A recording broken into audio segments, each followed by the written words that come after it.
Estate living is often built with a vernacular that dictates uniformity. It creates a sense of aesthetic belonging, but step inside and you are met with individuality that suits the owner's unique personality. South African homes have really come into their own over the last few decades. Generic imitations have made way for modern masterpieces and character-filled spaces. Finest Homes explores some of these creations, talking to the visionaries that's bringing them to life. Join us as we explore some of these spaces, showcasing the interior design, architecture, and landscape design. In today's episode of Finest Homes, we're visiting an established estate in the Stellenbosch winelands that boasts classical Cape vernacular architecture. But step inside and you are greeted with a contemporary take that speaks to the owner's needs to break away from the expected farmhouse aesthetic. The architect responsible for this recent update is Frederick Lotter of LotterHAUS Design Studio. Hello! Hi Leanne, how are you? Are we playing a round of golf? Yes, I hope you brought your clubs with. They're in the car, don't worry. Okay, perfect, so we can do it just now. Such a gorgeous property, this, I love it. Yeah, it's amazing. It's part of the reason why the owners purchased in the area, because there's a great golf course here and they are absolutely golf fanatics, so we had to give them something to do in their spare time. I love it, I love it. Now, I believe that this was an existing home. So what exactly was here before the renovation? Well, before the renovation, the existing house was pretty much the size it was now. Okay. So it was built to its maximum allowed on the property already, so there wasn't a lot to expand on it, but it was very traditional and basic and low quality finishes, and the client had a completely different picture in mind. So we did quite a major transformation on the property. Very, very nice. Well, I'd love to go and get a peek at what's inside. Shall we do that? Of course, you're welcome. Awesome. Off to you. Oh, whoa, what is this? Well, we will probably find quite a few interesting cooking appliances in the house. Really? The client is actually a chef by profession. He ended up being a businessman, but he loves cooking, so he's got all these interesting things. Apparently this is a braai, but it's more a combination between a braai and an oven, and it can apparently cook a thick piece of steak within like 2 or 3 minutes. Oh yes, Yeah. I love it. So it's amazing, but he says you need to keep your eye on it because it cooks very quick. I'm sure one has to. Oh, I have to become friends. Need to come over for dinner here, especially if there's a chef in the house. Yeah, definitely. Frederick, I would love to know, what was the brief for this home and how did you interpret it? Look, the clients basically bought this property because they love the area and they love the estate that they purchased the house in. So there aren't any vacant properties available, so you need to buy what you find. So they didn't buy the house because they especially liked the house, but they liked the area.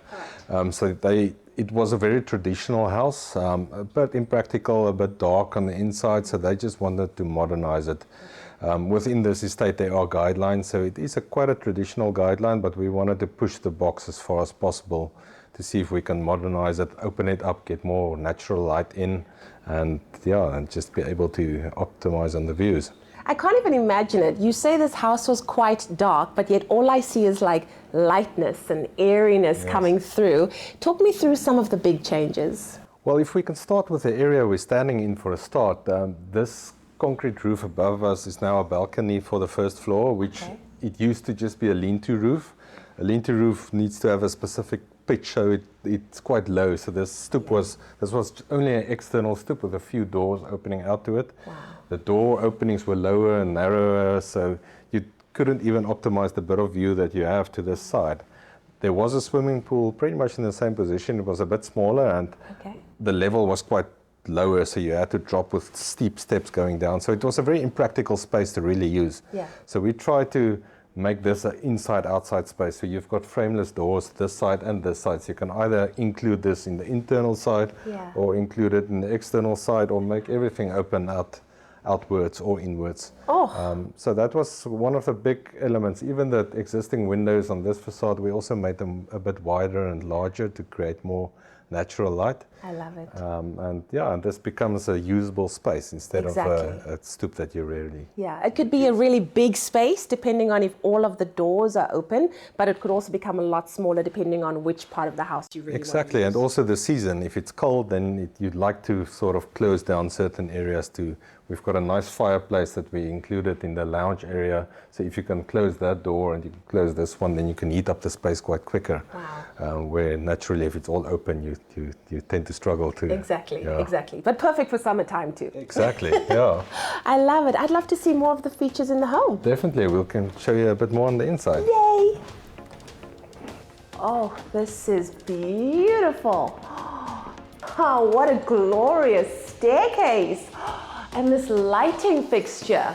Oh, Frederick, you have to tell me more. Stay with us as after the break, we explore more of this contemporary home.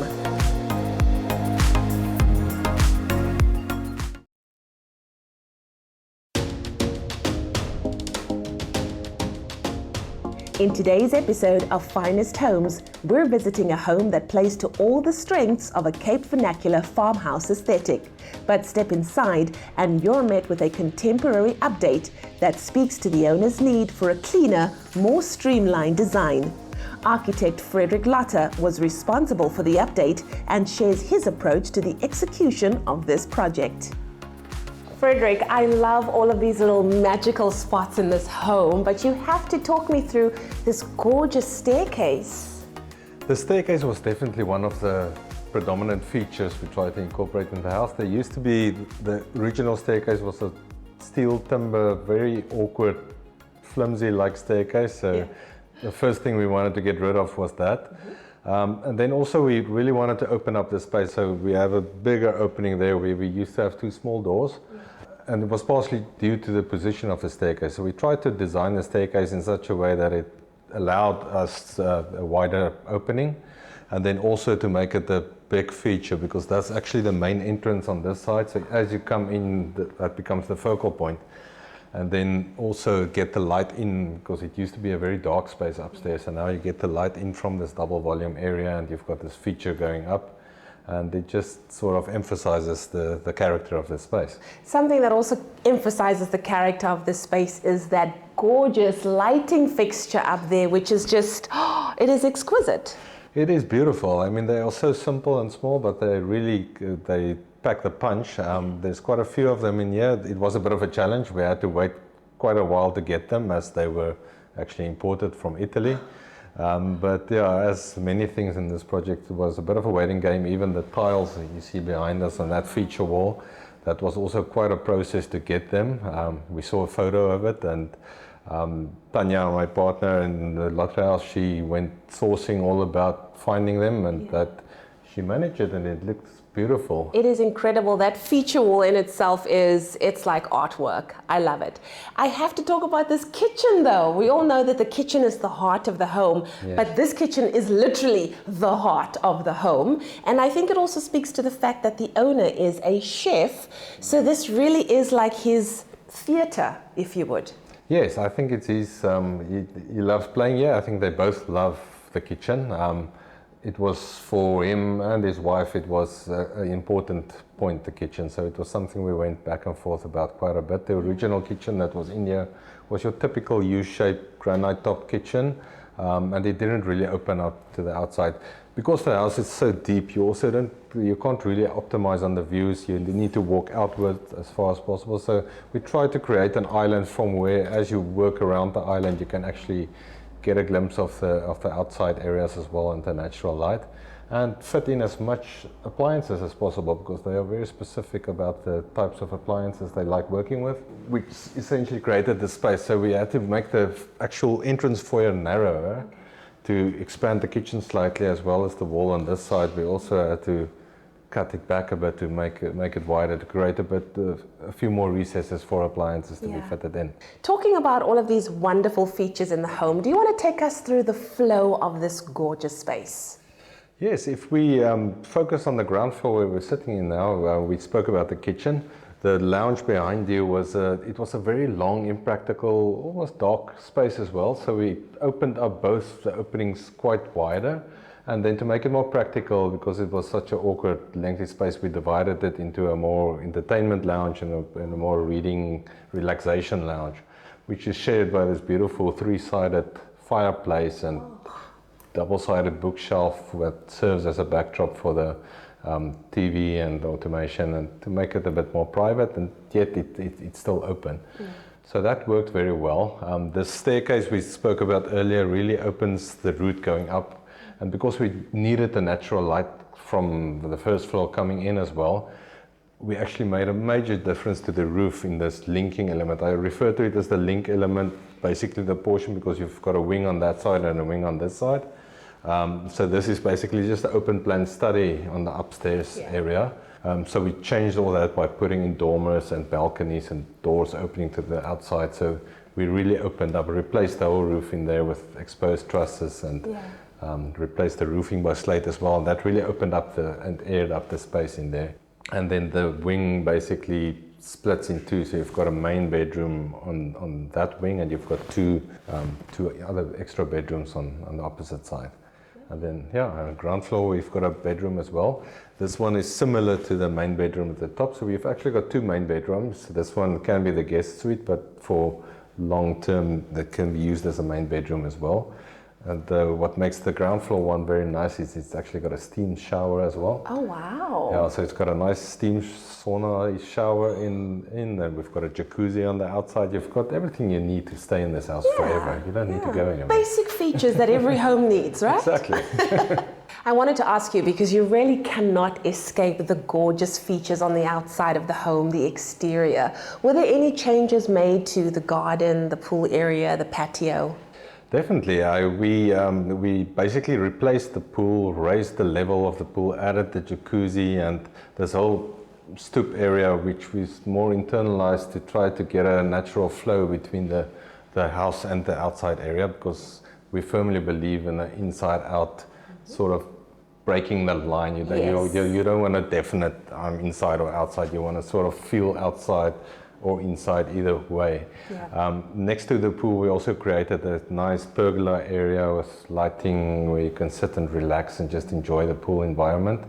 And a bit of a privacy screen, a feature stone wall in the front, separating that nice little putting green from the jacuzzi area to make it slightly more private from the road. One of the big challenges as well, which also pushes the guidelines a bit, are the external lighting.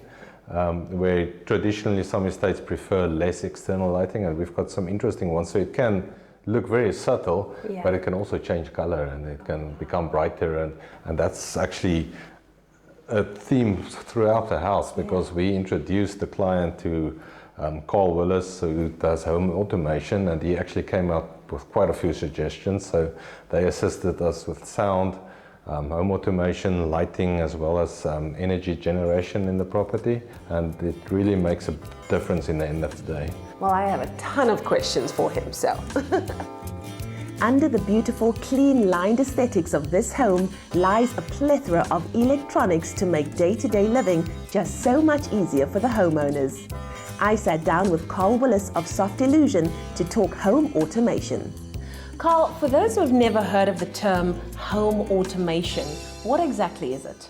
Home automation is a system that takes all the mundane tasks together into one system and just does everything for you. The only limits with home automation really are, creativity and budget.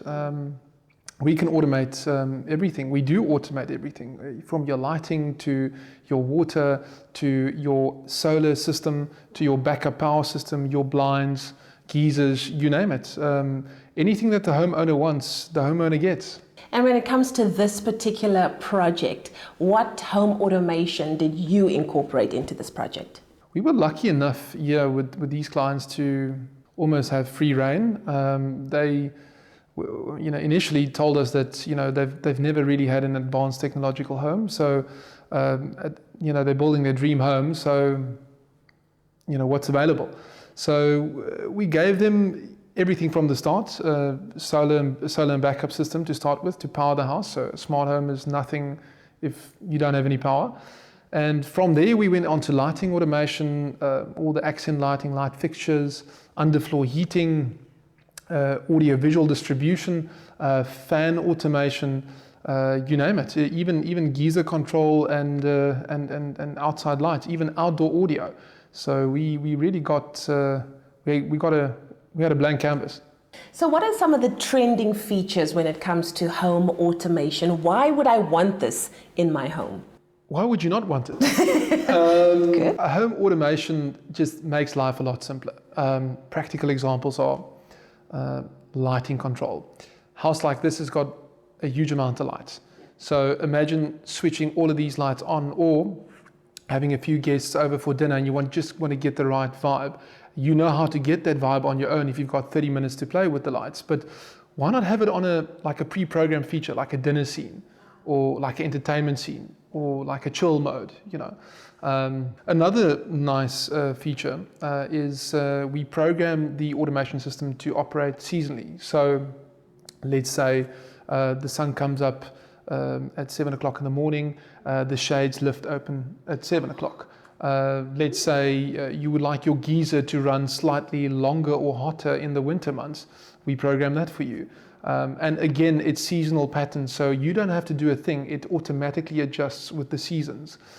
Your solar system, a solar system is great at generating power and feeding the house with power, but the automation system is the brain behind the generation of the system. So it directs the power and, you know, prioritize my geysers, prioritize my underfloor heating, maybe prioritize the charging of my battery, or there's load shedding that's imminent, you know, leave enough charge levels in my battery to power the house during load shedding. The options are infinite.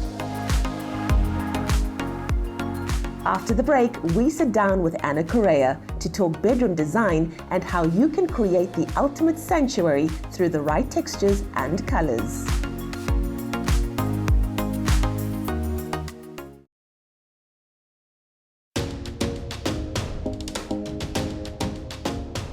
In today's episode of Finest Homes, we visited an estate in the heart of the Winelands, where a house with a strong Cape vernacular architectural style enjoyed a recent renovation to align with the owner's needs for a more contemporary aesthetic. Architect Frederick Lotter of LotterHAUS Design Studio took us through the brief and some of the major updates that led the home to where it is today. We also sat down with Carl Willis of Soft Illusion, who explained some of the home automation features present in the house. When it comes to bedrooms, the ultimate goal is to create a sanctuary to start and end off your day. Interior designer Anna Correa now shows her take on creating the ultimate bedroom through a scheme she's put together for us. So a perfect space in a home to take to the next level, I think, is a bedroom, because it's a very personalized space and it's a room that you probably want to spend a lot of time in, and the space that needs to be lush and comfortable. Some of the things to take into consideration when designing a bedroom would definitely be your interior finishes, because it also helps cocoon a space. So you want it to be a very comfortable room. It must be luxurious, a place where you're going to relax and retreat. So working with wallpapers, your window treatments, your curtaining, your bed linen is a must. And you know, just adding in touches of color just to give it a bit of personality, but definitely going with the softer tones to create a nice, beautiful, moody space. An example of some bedroom designs that I'm currently working with at the moment, when I look at the mood board here, the design it's very clean, it's very contemporary, but also adding a touch of classic detail. So whether you bring that into your wall finishes, your bedside pedestals, and then also working a lot with lighting, using it in a clever manner in terms of like LED lights, just to have like a softer feel for the space, reading lights, hanging pendants, and just doing away with freestanding bedside lamps so that you have a clutter-free space next to your bed. More design elements that are on trend at the moment when it comes to bedrooms is the use of, well, it's always been you have a feature wall in a room, but now it's introducing design elements such as wood or you know, paneling that just elevate the space to a more contemporary level, and you know, creating more detail to the room and giving it more depth, and just working with more mirrors. So in terms of like implementing these design finishes, if I was to work with the slatted wood, it would definitely be one of the main features for the bedroom. But then if you wanted to create more space and depth to a room, this is where you would incorporate your mirror. And, you know, I would definitely go big. So have like, you know, 2 full-size ones on either side of the bed, going from the top of the bedside pedestal right through to the ceiling. It's all about elevating the room, taking it from the top of the bed right through to the ceiling. So when designing a bedroom, just in terms of like flooring, I love to work with an engineered wooden floor. I think it's really got a beautiful, soft, homely feel to the space. And then one could always layer the room with a beautiful lush bamboo silk rug. It's also great for the acoustics of the space. It grounds the space as well. And in terms of the wall finishes, for colouring I always like to work with a neutral base, and then again layer the walls and cocoon the space with some beautiful wallpaper. I love working with wallpaper, especially the textured ones. I generally go for the softer tones and nothing too dramatic.